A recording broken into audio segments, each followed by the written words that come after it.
Só Donald Trump sabe como vai agir em relação ao Brasil. E o que eu tenho ouvido aqui nos Estados Unidos é assustador. E neste caso, nós achamos que pode ser que o caminho seja utilizar o Alexandre como um bode expiatório. What you know about rolling down in the deep? Riding in the deep. Down in the deep. Now I know y'all be loving this shit right here.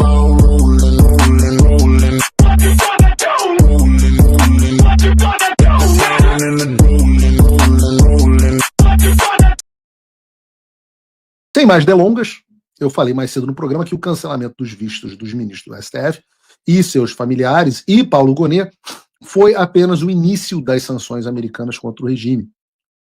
A partir da dobrada de aposta que a gente viu agora com parte do Alexandre de Moraes, e a gente já viu também como essas sanções já estão causando um racha no STF, resta a seguinte pergunta: como o Trump vai reagir? E a gente tem dois caminhos aqui. Nós temos sanções tradicionais, individuais, e nós temos as opções nucleares, diplomáticas e econômicas. E eu falei um pouco sobre isso ontem no Inteligência Limitada. Eu vivo chamando de inteligência artificial, mas é por hábito, né? Mas eu falei ontem no Inteligência Limitada que os Estados Unidos operam sob um paradigma chamado DIME. DIME é o nome de uma moedinha aqui nos Estados Unidos. Mas DIME é um acrônimo para diplomacia, inteligência, militar e economia. Todas as vezes que os Estados Unidos querem projetar os seus interesses, sejam eles quais forem em uma região, eles operam de forma integrada estes quatro aspectos. Eu volto a dizer: o aspecto diplomático, o aspecto de informação e inteligência, o aspecto militar e o aspecto econômico. Vejam, Donald Trump já ativou o aspecto diplomático, ainda não ativou o aspecto de informação e inteligência, não completamente, ainda não ativou o aspecto militar e está parcialmente, já ativou o aspecto econômico. Então, a resposta à pergunta que todos estão esperando é que eu não sei. Será? Não sei porque ninguém sabe.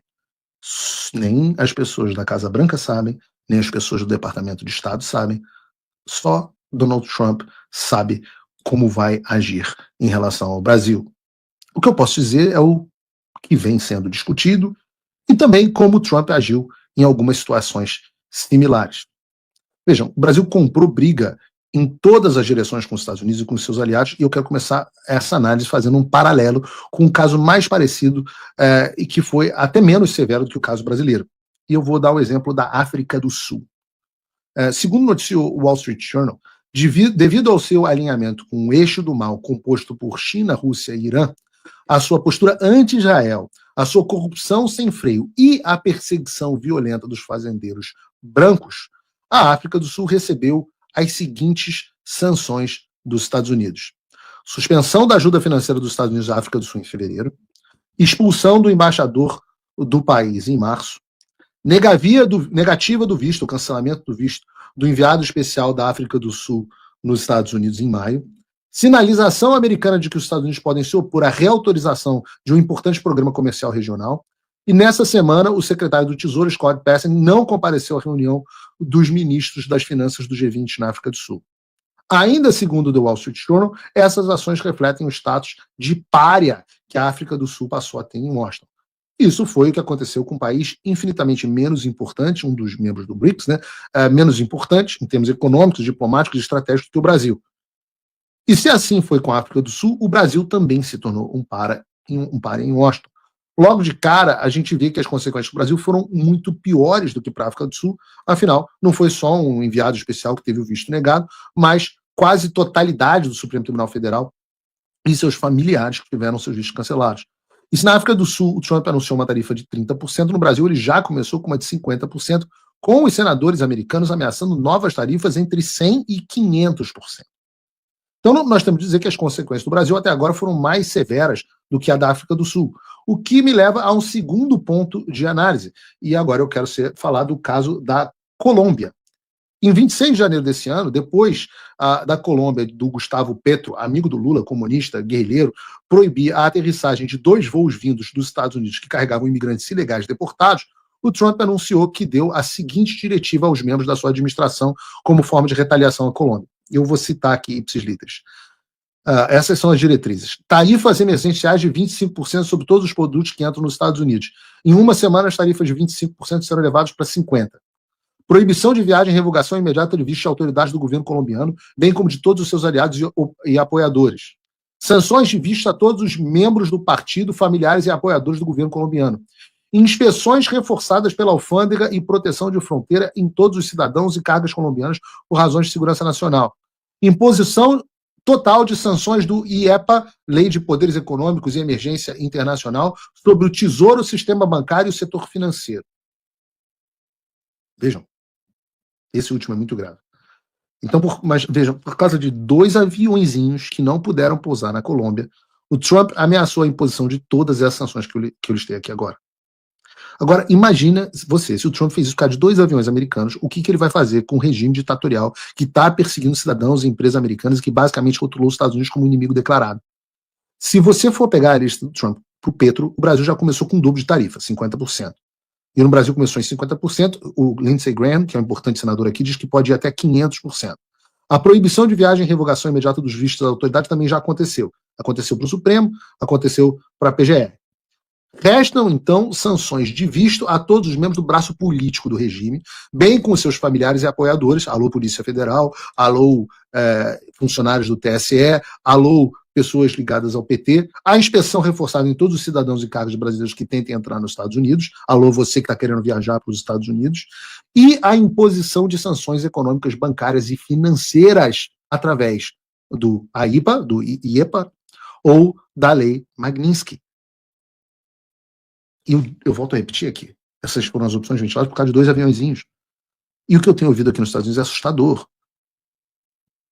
O que eu posso dizer a vocês, que é a minha aposta, Paulo, eu fiz essa aposta ontem no Inteligência Limitada, é que o próximo passo que nós teremos serão, e até onde eu sei está muito em breve, eu continuo insistindo, e eu acho que eu errei pouco até agora, a minha aposta até agora é que o Alexandre de Moraes sofrerá sanções Magnitsky num futuro próximo.